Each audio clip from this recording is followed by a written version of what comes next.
নাজিৰা সমজিৰা গড়ালিত নিষিদ্ধ ড্ৰাগছৰ মুকলি বেহা। ড্ৰাগছ আসক্ত যুৱকৰ বিৰুদ্ধে চাইকেল চুৰিৰ অভিযোগ। 17,000 টকীয়া নতুন চাইকেল 1700 টকাত চকীমুখত বিক্ৰী কৰি হাতেলুতে কৰায়ত্ব চোৰ। গড়ালিত নিষিদ্ধ ড্ৰাগছৰ ৰমৰমীয়া বেহা অব্যাহত। নাজিৰা সমজিৰা গড়ালিত ড্ৰাগছ আসক্ত এজন যুৱকে চাইকেল চুৰি কৰি বিক্ৰী কৰাৰ অভিযোগ স্থানীয় ৰাইজৰ। লগতে নাজিৰাত নিষিদ্ধ ড্ৰাগছৰ সৰবৰাহ আৰু ষ্টক চলি আহিছে।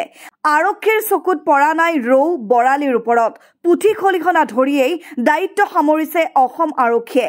মাৰাত্মক এই ড্ৰাগছে ছানি ধৰিছে সমগ্ৰ নাজিৰা।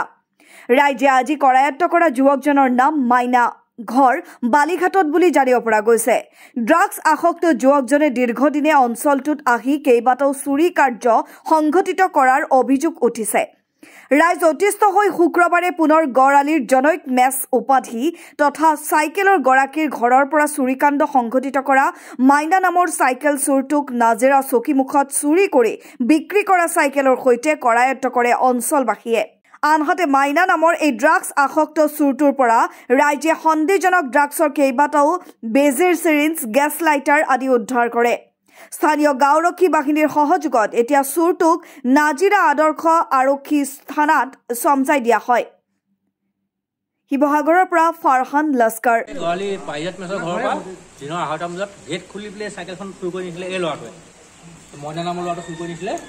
আজি তাক খাটালতে ধৰিছোঁ আমি।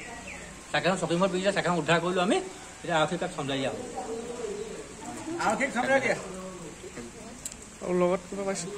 লগত কোনোবা আছে? লগত তেনেকুৱা কোনো নাই। নাই।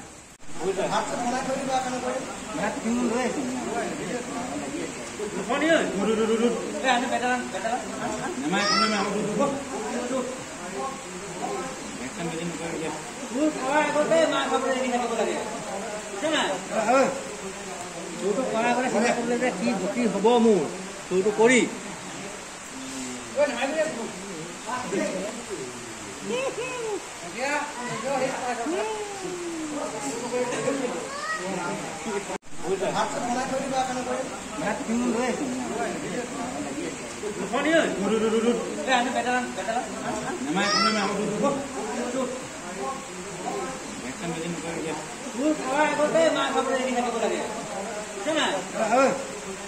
তোৰটো কৰা কৰে চিন্তা কৰিলে যে কি গতি হ'ব মোৰ তোৰটো কৰি